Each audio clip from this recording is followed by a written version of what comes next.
Most people believe their problems are situational. They believe if their job changed, if their relationship ended, if their environment improved, their life would finally move forward. But for many people, the setting changes. The story does not. Different faces, different places, different years, same outcomes, the same emotional conflicts, the same disappointments, the same internal friction. Carl Jung observed that when a pattern repeats long enough, it is no longer coincidence. It is structure. The psyche has a tendency toward completion. What is unresolved within a person does not disappear. It seeks expression, again and again, until it is made conscious. This is why people often feel trapped in invisible loops. They are not cursed, they are not broken, they are unfinished, not in a motivational sense, in a psychological one. The unconscious mind stores everything that could not be integrated at the time it occurred. Early experiences, unexpressed emotions, abandoned desires, suppressed reactions. When something cannot be processed consciously, it is archived unconsciously. But archived does not mean inactive. It means autonomous. These contents form internal programs. They quietly shape perception. They bias attention. They influence decisions before thought arises. Most people assume they choose their actions. In reality, they select from options the unconscious already favors. This is why people are often drawn toward what feels familiar, even when it hurts. Familiarity feels safe, not because it is good, but because it is known. The nervous system prefers known suffering over unknown possibility. If chaos was your early environment, calm may feel threatening. If inconsistency was normal, stability may feel foreign. If love was unpredictable, predictability may feel empty. The psyche does not seek happiness first. It seeks coherence. It seeks internal consistency, even if that consistency is painful. This is the first mechanism behind repetition. The psyche recreates unresolved emotional environments, not to punish, but to re-encounter. A person who grew up feeling unseen may repeatedly enter relationships where they feel invisible. A person who grew up having to earn affection may repeatedly choose partners who withhold it. A person who learned that love equals sacrifice may equate exhaustion with intimacy. On the surface, it looks like poor choice. At a deeper level, it is unfinished psychological business. The second mechanism behind repetition is identity maintenance. Every person develops an internal narrative about who they are. Not consciously at first, it forms through experience. I am the responsible one. I am the forgotten one. I am the one who tries harder. I am the one who gets left. Once an identity forms, behavior organizes around it. Opportunities that contradict the identity feel uncomfortable. Situations that reinforce it feel strangely correct.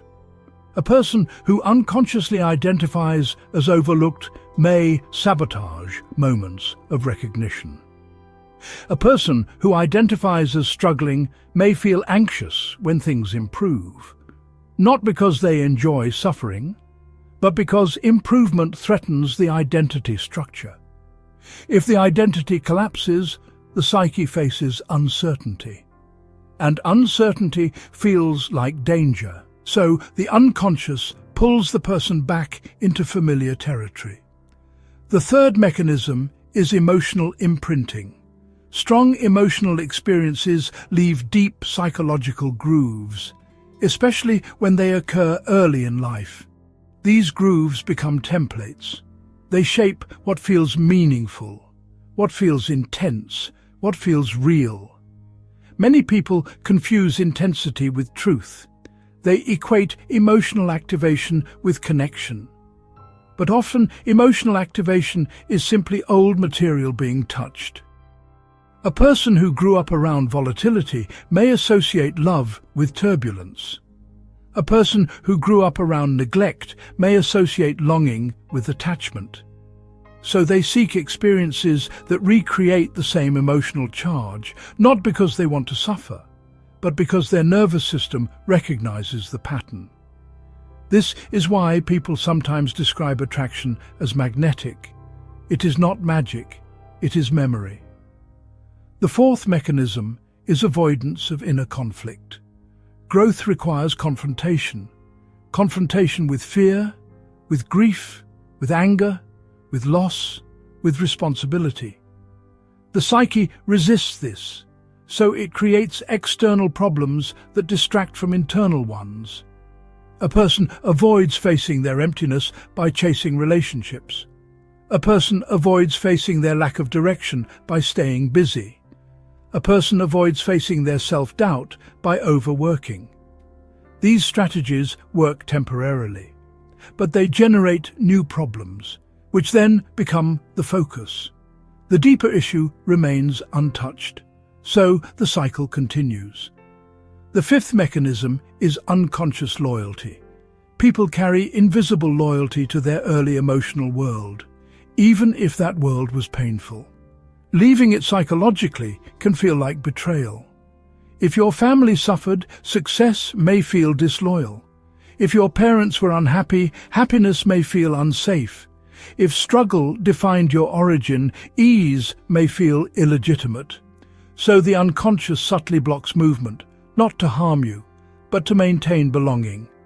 These mechanisms operate simultaneously. They weave together. They create a personal pattern signature. No two people repeat in the same way, but everyone repeats something. The moment repetition becomes visible, power returns. Not absolute power, not instant transformation, but orientation. Instead of asking, "Why does this keep happening to me?"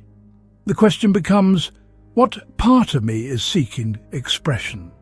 Not blame, not self-attack, curiosity, observation, pattern awareness.